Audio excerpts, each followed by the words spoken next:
Hello students, in today's lecture we will discuss Monge method for solving second order partial differential equation। आज के lecture में हम किसी भी second order partial differential equation को solve करने का मेथड स्टडी करेंगे और जो मेथड है वो मोंज द्वारा दिया गया, इसलिए हम इसको बोल देते हैं मोंज मेथड्स। एक एग्जांपल से स्टार्ट करते हैं। एग्जांपल है आपका r equals to a square t. The above equation it can also be written as r minus A square t equals to 0। तो हम इस इक्वेशन को सॉल्व करेंगे मोंज मेथड से। तो आप इसके स्टेप्स देखते रहना। इसको मोंज मेथड से सॉल्व करने के दो तरीके हैं। एक तरीका है जिसमें आप दो इंटरमीडिएट इंटीग्रल निकालते हो,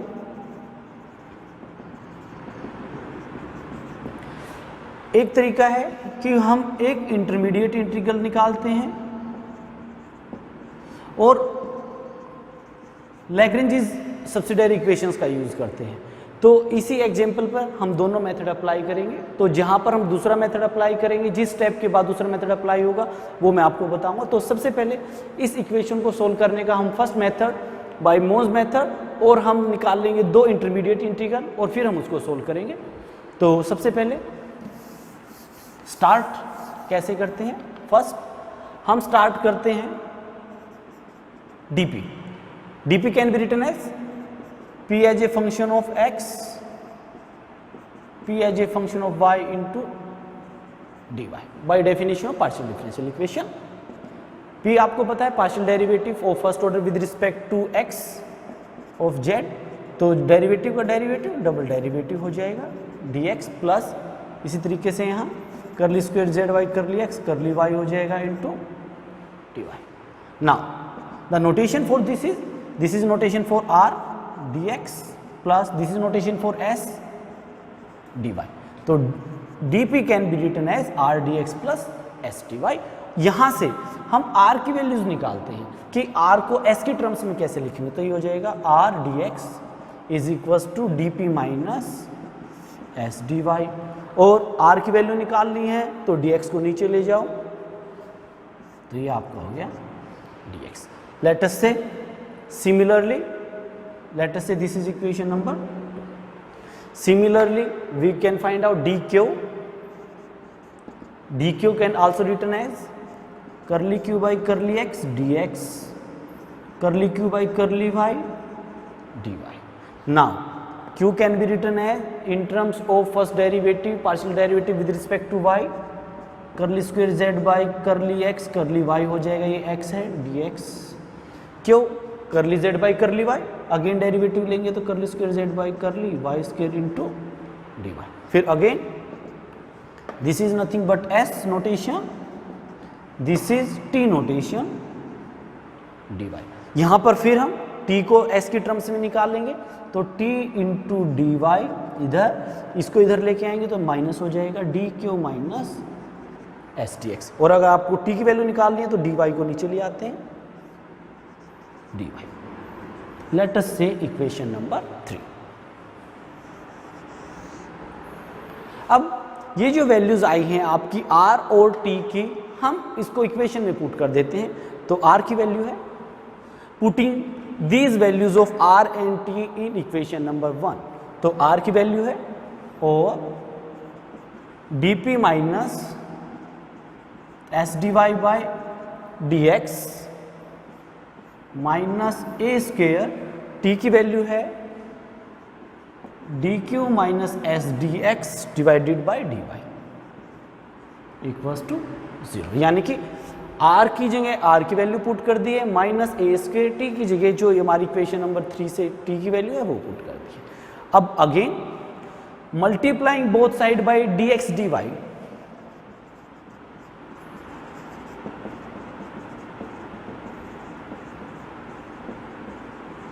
हम दोनों तरफ dx dy से मल्टीप्लाई करते हैं। अब आपने आप सोच के देखो, मान लो हम dx dy से मल्टीप्लाई करते हैं दोनों साइड, मैं इसी में करके दिखा देता हूँ।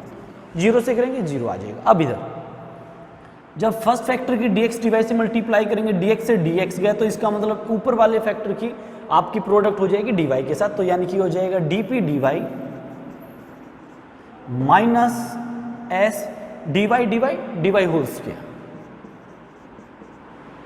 फिर अगेन माइनस ए स्क्वायर। जब इस फैक्टर की इसके साथ करेंगे dy से dy गया तो इसका मतलब ऊपर वाले फैक्टर की मल्टीप्लाई हो जाएगी dx के साथ, तो ये आपका हो जाएगा dx dq minus s dx और dx की product dx whole square equals to 0।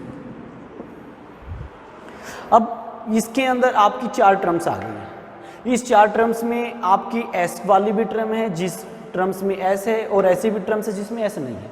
तो हम क्या करते हैं, दोनों टर्म्स को अलग कर लेते हैं, और पहले जिसमें s नहीं है पहली टर्म dp dy, एक इसमें नहीं है, बाहर माइनस ए स्क्वायर है तो माइनस ए स्क्वायर dx dq। इसी तरीके से यहाँ पर माइनस एस, चलो हम कॉमन ले लेते हैं, माइनस एस कॉमन लेंगे तो यहाँ आ जाएगा आपका dy स्क्वायर। अब आगे माइनस एस आपने कॉमन ले लिया है तो यानी कि माइनस ए स्क्वायर इंटू dx स्क्वायर, ये आपकी इक्वेशन है। तो यानी कि अभी तक इक्वेशन नंबर 1 में r और t की वैल्यू पुट की है, r और t को s की टर्म्स में हमने निकाल के पुट किया है, तो उसके बाद पुट करने के बाद dx dy से मल्टीप्लाई किया है, तो हमारे पास इस इक्वेशन में 2 पार्ट आ गए, एक जिसमें s है एक जिसमें s नहीं है।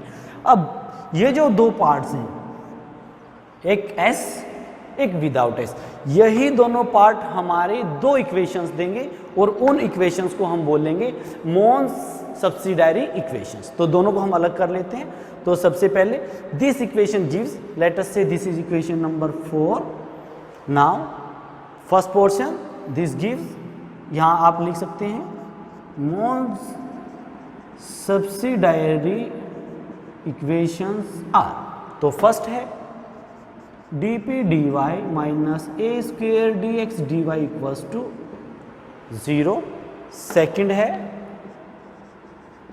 dy square minus A square dx whole square equals to 0। Let us say equation number 5, this say equation number 6।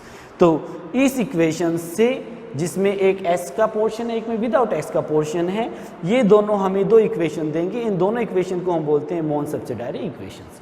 आगे जो यूज होना है, अब इन दोनों इक्वेशंस का यूज होना है, तो इन दोनों इक्वेशन से ही एक इक्वेशन से इंटरमीडिएट इंटीग्रल निकलेंगे, उससे जो वैल्यूज निकलेंगे दूसरी इक्वेशन में पुट करेंगे, आपका सॉल्यूशन आ जाएगा। अब दोनों इक्वेशन में से हम कौन सी इक्वेशन चूज करें जिससे कि हमें इंटरमीडिएट इंटीग्रल आसानी से निकल जाए, तो हम दोनों इक्वेशंस में ये देखते हैं कि कौन सी इक्वेशन ऐसी है जो या तो किसी का परफेक्ट स्क्वायर बनती हो या जिसको हम इजीली फैक्टर में रिजोल्व कर सकते हैं।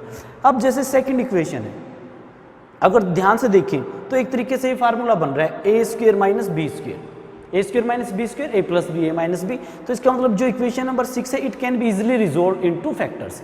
पहली वाली इक्वेशन को रिजोल्व नहीं कर सकते हम इजीली, तो इसलिए हम इंटरमीडिएट इंटीग्रल के लिए यूज करेंगे इक्वेशन नंबर 6। तो now resolving equation 6 into factors, we have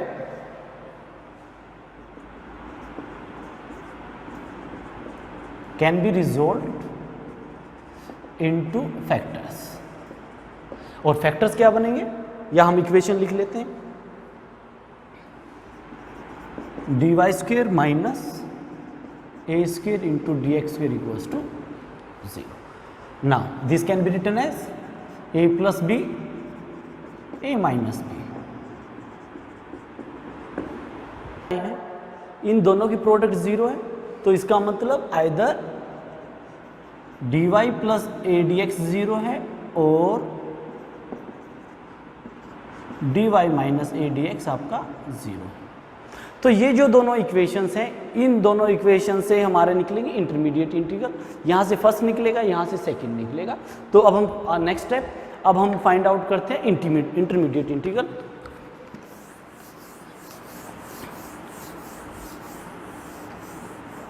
तो to find first intermediate integral, तो फर्स्ट इंटरमीडिएट इंटीग्रल के लिए आप यूज कर रहे हो dy plus A dx equals to 0 और dy can be written as minus a dx, integrating both side, one का integration with respect to y, y equals to minus A X plus constant say c1, और this can be written as y plus A X equals to c1। अब ये जो equation आई है हमारी 6 तक आ चुकी है, तो इसको हम नाम दे देते हैं इक्वेशन नंबर 7। अब ये जो वैल्यूज़ हैं आपकी dy की है, इसमें पुट करते हैं। इसको तो हमने इस इक्वेशन को यूज़ कर लिया रिजोल्व करने के लिए, फैक्टर्स में डिवाइड करने के लिए। 5वीं इक्वेशन रहती है, तो अब हम dy की वैल्यू पुट करते हैं equation number 5। Putting value of dy equals to minus A D X in equation number 5। तो इक्वेशन 5 आपकी है dp, dy की वैल्यू पुट कर देते हैं minus A D X minus A square D X D Q equals to 0। D X common ले लेते हैं, तो ये आपका रह जाएगा minus A D P minus A square D Q equals to 0। Minus A भी कॉमन ले लेते हैं, तो ये रह जाएगा D P plus A D Q equals to 0। Now integrating both side, one का integration with respect to P P plus A Q का वन का with respect to Q Q equals to constant से again C2. Now we have two constant, let us say equation number 8. Now we have two constants C1 and C2. Now one constant can be written in terms of another. So C2 can be written as a function of C1 as, therefore P plus AQ can be written as a function of Y plus AX, or you can say P plus AQ equals to phi, one नाम दे देते हैं y plus AX। तो यहाँ पर function है, ये भी एक नाम देने के लिए यूज़ किया है, यहाँ पर हम लिख देंगे से, और यहाँ पर भी हमने यूज़ कर लिया है वेयर, इस ऑपरेटर को यूज़ कर लिया हमने phi 1 को f के लिए यूज़ कर लिया। तो ये हमारे पास equation number 9। Similarly, this was first intermediate integral. Now we will find out second intermediate integral, and for this we have to use this equation dy minus a dx.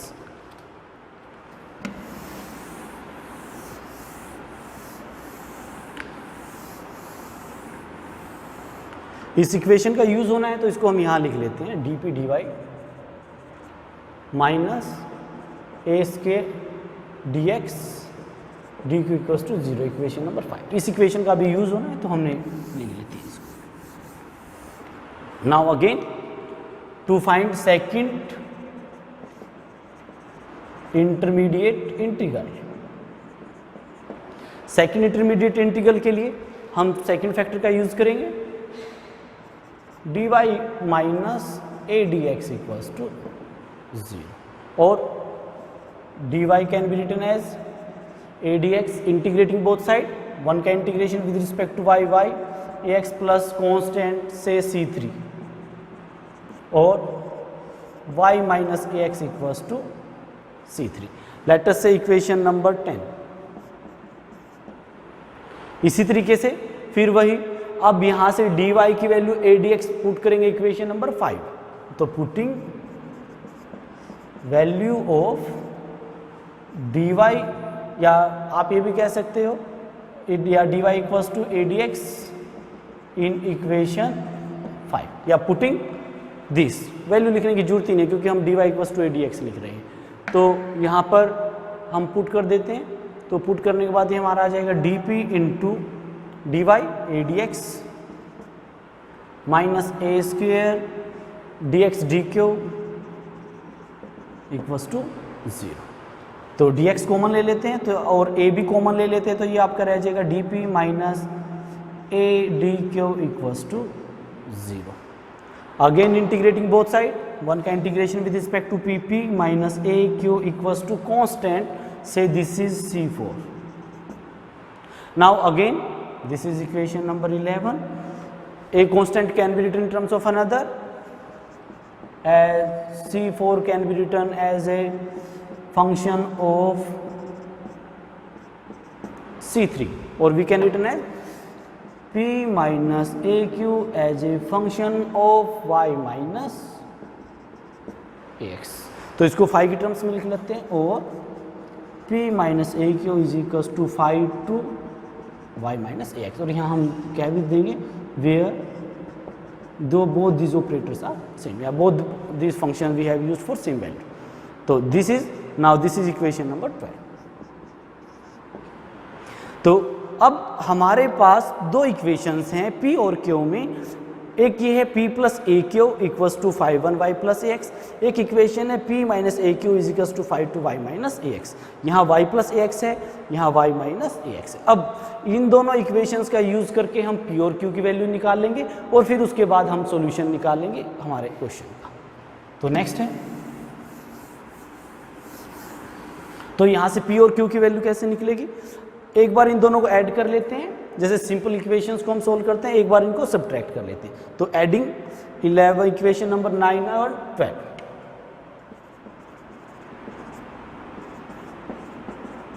Adding 9 and 12, 9 और 12 को add करते हैं। P plus P 2P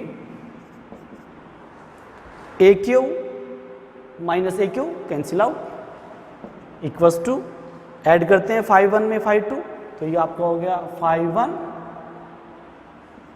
y plus A X plus 5 2 y minus A X. और P की value आ गई आपकी 1/2 5 1 y plus A X plus 5 2 y minus A x.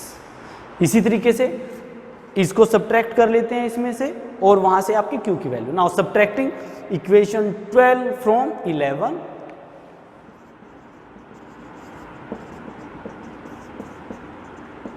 यानी कि इक्वेशन 11 माइनस 12 करनी है, सॉरी इक्वेशन 9 माइनस 12 करनी। Now P minus P cancel out, A Q minus minus A Q यानी कि 2 times A Q equals to this minus this, तो ये आपको हो गया 5 1 y plus A X minus 5 2 y minus X. और value of Q can be written as 1/2 a 5 1 y plus A X minus 5 2 y minus X. तो इस तरीके से 9 और 12 इक्वेशन का यूज करके हमने P और Q की वैल्यू फाइंड आउट कर ली है। इनको हम नाम दे देते हैं इक्वेशन नंबर 13, इक्वेशन नंबर 14। अब P और Q की वैल्यू आ गई, यानी कि आपके पास फर्स्ट ऑर्डर के डेरिवेटिव्स आ गए हैं।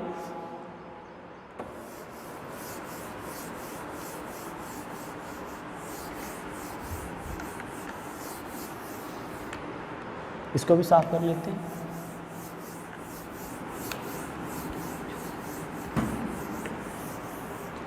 Now you know dz can be written as p dx plus q dy।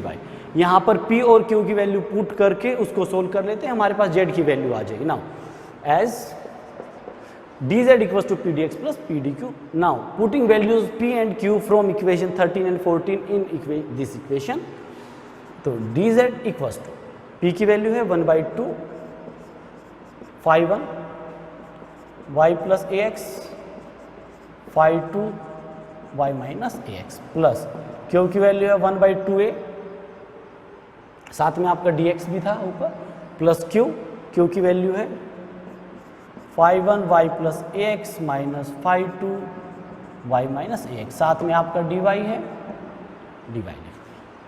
अब ना इक्वल्स टू, अब ध्यान से देखते हैं हम, यहाँ पर है 1/2, यहाँ है 1/2a। अगर मान लो हम इसको कॉमन लेना चाहते हैं तो क्या करते हैं, इसको 2a बना लेते हैं, तो a से मल्टीप्लाई कर दिया, a से ही ऊपर डिवाइड कर देते हैं।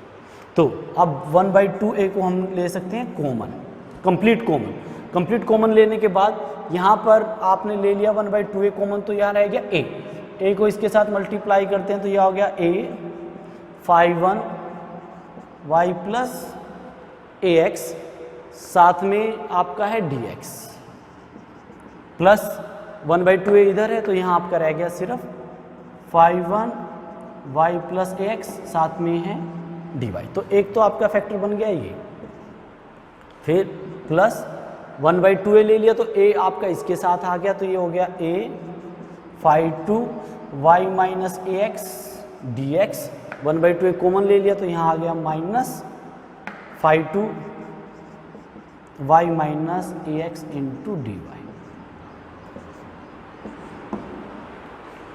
विच is equal to again 1/2a। इन दोनों इक्वेशंस में आपका कॉमन है phi 1 y plus A X, ये कॉमन लेते हैं इन दोनों में से, तो यहाँ कितना रह जाएगा a dx plus dy। Again यहाँ पर कॉमन लिया आपने phi 2 y minus A x, अगर ये कॉमन लेते तो रह जाएगा a dx माइनस dy। अब ये आपका आ गया dz।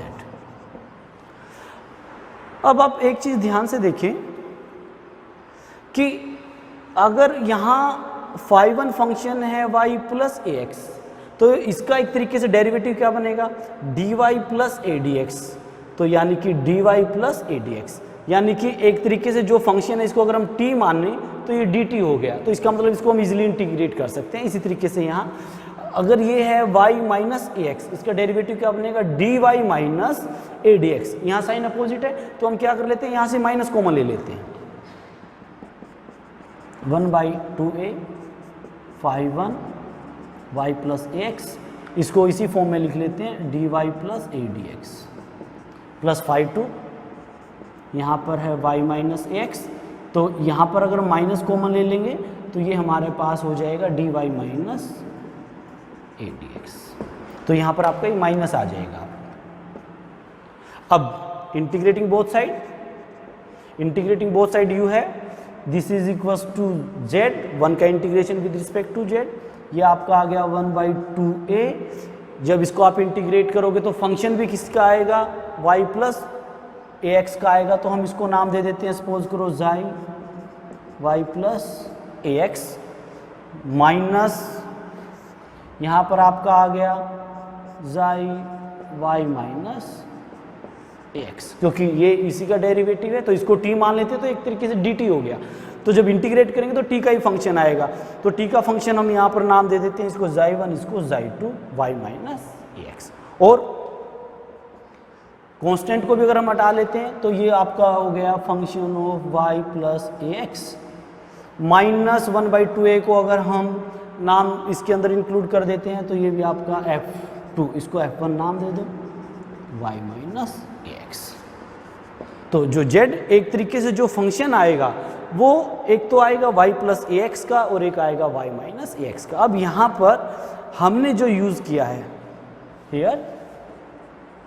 हमने जो यूज़ किया है f1 को तो लिखा है, f1 जो y प्लस ए एक्स है उसको तो यूज़ किया है 1/2a xi1 of y plus A X, और f2 को जो लिखा है वो था आपका minus 1/2a xi2 y minus A X, ये माइनस है यहाँ। तो ये जो हमारे पास आया which is the solution of equation number 1। तो आप इस तरीके से किसी भी सेकंड ऑर्डर की पार्शियल डिफरेंशियल इक्वेशन का मोज मेथड का यूज़ करके आप उसका सॉल्यूशन निकाल सकते हो। और यहाँ पर जो सॉल्यूशन आया है वो दो फंक्शंस का सम आया है, एक है y प्लस ए एक्स का फंक्शन, दूसरा है y माइनस ए एक्स का फंक्शन। अब ये जो सॉल्यूशन था, ये सॉल्यूशन के लिए हमने दो इंटरमीडिएट इंटीग्रल निकाले थे, लेकिन हम इसको एक इंटरमीडिएट इंटीग्रल निकाल के भी सोल्व कर सकते हैं। तो उसके लिए आपको क्या करना पड़ेगा, उसके लिए आपको यहाँ पर जहाँ पर आपने दो इक्वेशंस का यूज़ किया था इंटरमीडिएट इंटीग्रल निकालने के लिए, यहाँ आप सिर्फ एक इंटरमीडिएट इंटीग्रल निकाल लें सबसे पहले, और जो सेकंड है उसके लिए आपको लैग्रेंज सब्सिडायरी इक्वेशंस यूज़ करनी पड़ेगी। तो अब हम उस क्वेश्चन को उस तरीके से सोल्व करते हैं और देखते हैं कि कैसे हम उसको सोल्व कर सकते हैं लैग्रेंज सब्सिडायरी इक्वेशन से। तो उसको साफ कर देते हैं। पहले जो फर्स्ट आपका इंटरमीडिएट इंटीग्रल आया था वो ये था, फर्स्ट इंटरमीडिएट इंटीग्रल हमारा आया था वो ये था p plus A Q is a function of y plus A x. अब इसी इंटीग्रल से यूज करके हम लैग्रेंज सब्सिडायरी इक्वेशंस का बनाएंगे और उसका यूज करेंगे। Now comparing this equation with p times p plus q time q, capital Q है, equals to r। Comparing, after comparing we have p equals to 1, q is equals to a, r is a function of y plus x. Now Lagrange's subsidiary equations are, Lagrange subsidiary equations ये होती है dx by p, dy by q, dz by capital R. Now putting the value of pk over capital Pk over, we have dx by 1, dy by q की value है a, dz by r की value है phi 1 of y plus ax। अब यहाँ से हम solution निकालेंगे। तो सबसे पहले एक बार ये फैक्टर ले लेंगे, तो नीचे 1 है तो एक बार फर्स्ट और थर्ड फैक्टर लेंगे। Now taking only terms first and second, now from these equations let us say equation number star, from first two equalities dx by 1 equals to dy by a और dy equals to a dx, integrating both side y equals to ax plus say constant d1 और y minus ax equals to d1। तो एक आपका ये constant आ गया, इसको हम आगे नाम दे देते हैं double star. Now we take equalities first and third, dx by 1 equals to dz by function of y plus ax, cross multiplying dz can be written as a function phi 1 y plus ax into dx। अब यहाँ z है, यहाँ dx है, लेकिन यहाँ y भी है, तो क्यों ना हम यहाँ से y की वैल्यू निकाल लें। यहाँ से y की जो वैल्यू आएगी वो आएगी, इसको उधर लेके जाएंगे तो y की वैल्यू आएगी ax प्लस d1 और phi 1 डबल स्टार इक्वेशन का यूज करते हैं, ax प्लस d1, y की वैल्यू पुट की प्लस ax पहले ही है इंटू dx और dz equal function of ax 2ax plus constant d1 into dx। अब फिर हम इसको इंटीग्रेट कर देते हैं, दोनों साइड दोनों तरफ इंटीग्रेट करते हैं। तो 1 का integration with respect to z, इसका इंटीग्रेशन करेंगे तो आपका इसी का फंक्शन, अब जब विद रिस्पेक्ट टू x कर रहे हैं तो कांस्टेंट है, तो आपका जो फंक्शन आएगा सेम यही आएगा। तो उसको हम नाम दे देते हैं, सपोज करो जाई नाम दे देते हैं, जाई 1 दे देते हैं। जो आफ्टर इंटीग्रेशन आता है वो है 2ax plus d1 plus constant से d2। अब उसके बाद इसके बाद आप ये देखिए, जो ये कांस्टेंट है d2, ये आपका कांस्टेंट d1, तो a constant can be written in terms of another, और यानी कि वी कैन राइट या और we can say d2 as a function of d1, से इट इज xi2। तो जब d2 को इसके टर्म्स में हम लिख सकते हैं तो इसका मतलब d2 को हम प्लेस कर सकते हैं ऐसे, तो और this equation can be written as function of 2ax plus d1 plus d2 xi2 of d1 y minus ax, this is equal can be written as। अब यहाँ पर अगर ध्यान से देखें तो d1 को कैसे लिख सकते हैं हम, y minus ax, क्योंकि यहाँ पे कोई कांस्टेंट नहीं है, तो यहाँ से d1 की वैल्यू पुट करते हैं y minus ax